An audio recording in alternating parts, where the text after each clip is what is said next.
dividiram as minhas roupas entre si e tiraram sortes pelas minhas vestes.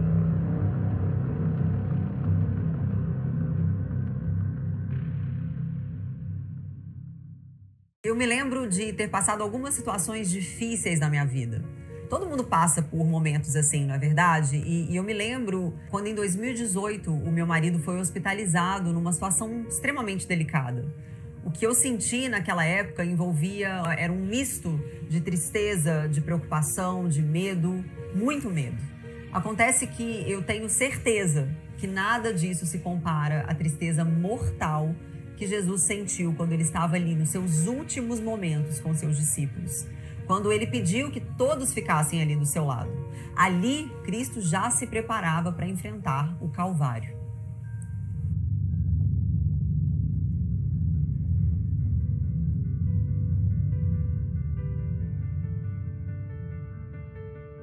No nosso encontro anterior, a gente viu que por trás da expressão Jesus te ama, a gente se depara com um amor perfeito que fez Deus, o Todo-Poderoso, se esvaziar de sua glória e viver como homem para nos livrar da morte eterna.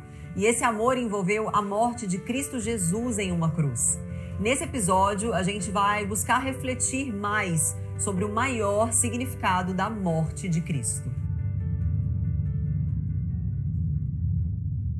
Os últimos momentos de Jesus nos ensinam sobre como a morte que ele morreu causa um impacto enorme sobre a vida que nós vivemos.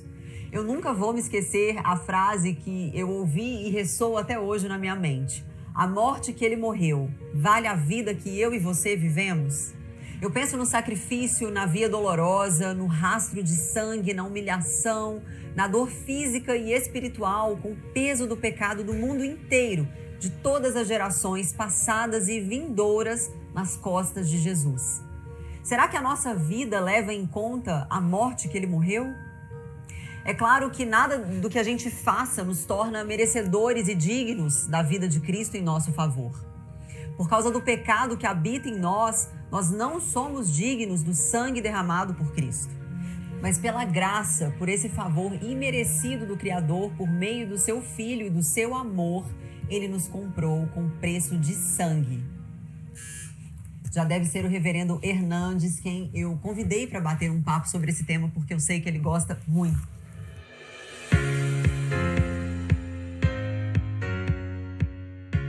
E hoje eu tenho a alegria e a honra de receber reverendo Hernandes Dias Lopes, que além de pastor, ele também é escritor, é meu amigo e é uma bênção, tem sido uma bênção na minha vida e na vida de milhões de pessoas.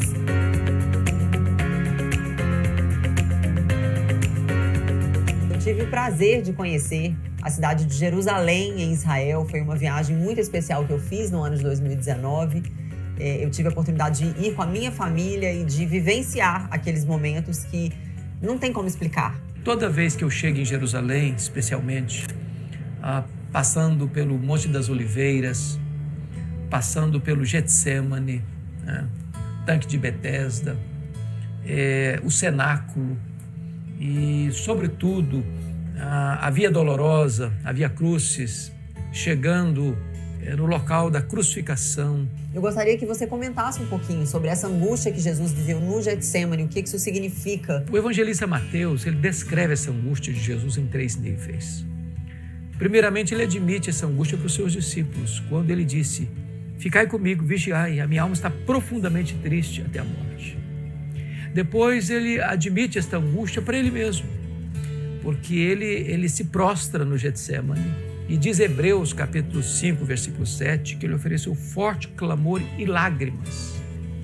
Então o Getsêmani foi molhado de lágrimas. E terceiro, ele admite essa angústia para o próprio Pai, quando ele diz com lágrimas, com choro convulsivo: Pai, se possível, passe de mim este cálice, sem que eu o beba. Porém, se não, seja feita a tua vontade. Esta angústia de Jesus ela é importante porque você vai notar que a angústia de Jesus só acontece no Getsêmani. É ali que ele trava a batalha. Eu diria para você, Bela, que ali no Getsêmani aconteceu a mais titânica batalha da história da humanidade. Onde Jesus conscientemente assume o nosso lugar. Sente sobre si o fardo do nosso pecado. Quando Jesus volta para o segundo período de oração, a batalha é maior ainda. E quando ele termina o segundo período, diz a Bíblia que vem um anjo do céu para confortá-lo. E ele volta para os discípulos, a segunda vez eles estão dormindo outra vez. Quando ele volta para o terceiro período, a batalha é mais intensa, mais renhida, porque agora ele não só molha o chão com as suas lágrimas, mas também com o seu sangue. É uma batalha de sangrento suor, diríamos nós, né? Mas, quando ele se levanta do terceiro período, não tem mais angústia. Não tem mais angústia. Ele vai para os discípulos e diz: levantai, vamos-nos, o inimigo se aproxima. Pedro pega a espada e decepa a orelha do mal e diz: guarda essa espada, Pedro. Se eu precisasse dessa ajuda, eu rogaria ao Pai e ele me mandaria mais de 12 legiões de anjos, mais de 72 mil anjos.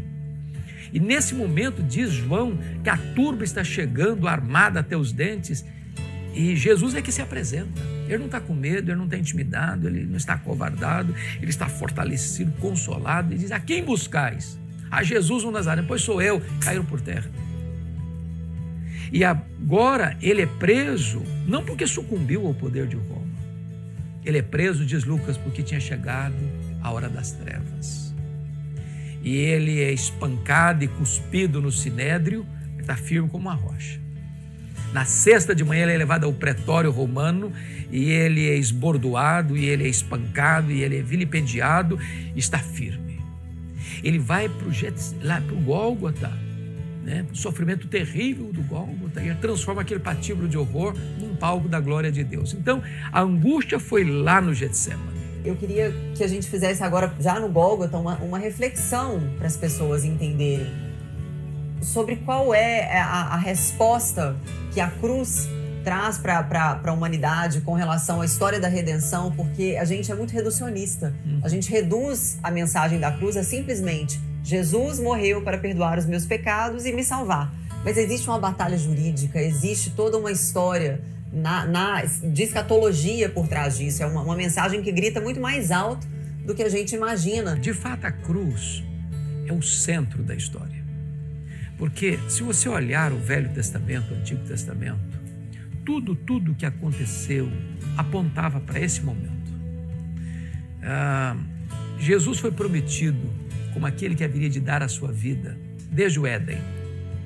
Da semente da mulher nascerá aquele que esmagará a cabeça da serpente.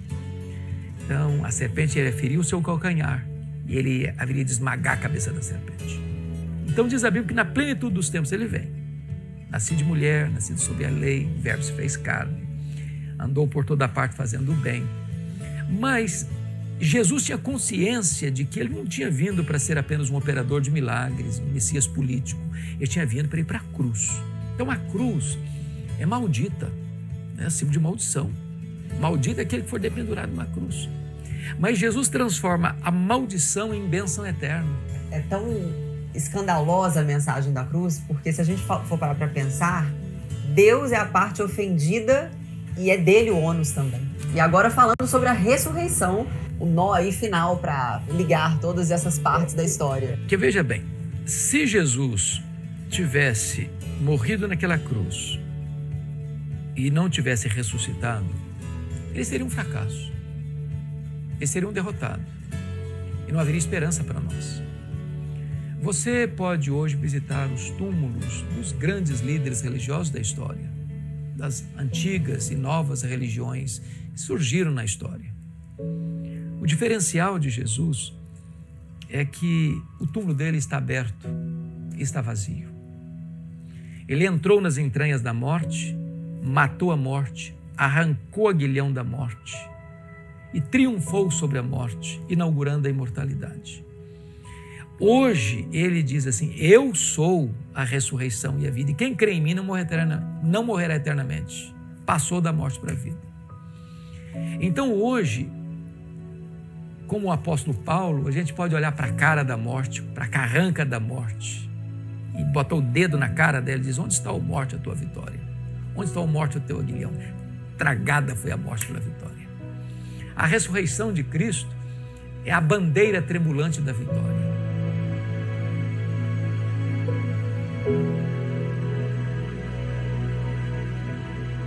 Muito obrigada, pastor. Privilégio, Bela. Um grande abraço, querida.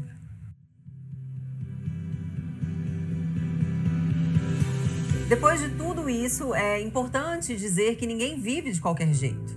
O estilo de vida é o reflexo da nossa cosmovisão. As ênfases desse episódio não estão apenas na morte que Jesus morreu, mas sobretudo na vida que eu e você vivemos diante da morte que ele enfrentou. Será que a nossa vida é agradável a Deus? Por certo, nada do que eu e você fizermos de extraordinário será suficiente comparado com tudo aquilo de maravilhoso que o nosso Deus merece. Mas, sem dúvida, ele nos ordena a viver uma vida pura e irrepreensível, e é isso que Paulo nos ensina lá em Filipenses 2,15, para que venham a tornar-se puros e irrepreensíveis, filhos de Deus inculpáveis, no meio de uma geração corrompida e depravada, na qual vocês brilham como estrelas no universo. Também nos ordena a glorificá-lo em todos os nossos atos. Assim, quer vocês comam, bebam ou façam qualquer outra coisa, façam tudo para a glória de Deus. Quando nos questionamos se a morte de Cristo vale e valeu a vida que nós vivemos, nós não estamos nos referindo apenas aos seus sofrimentos, mas também sobre as proporções dos resultados produzidos por esse sofrimento. O preço foi muito caro, a ponto de se tornar impagável.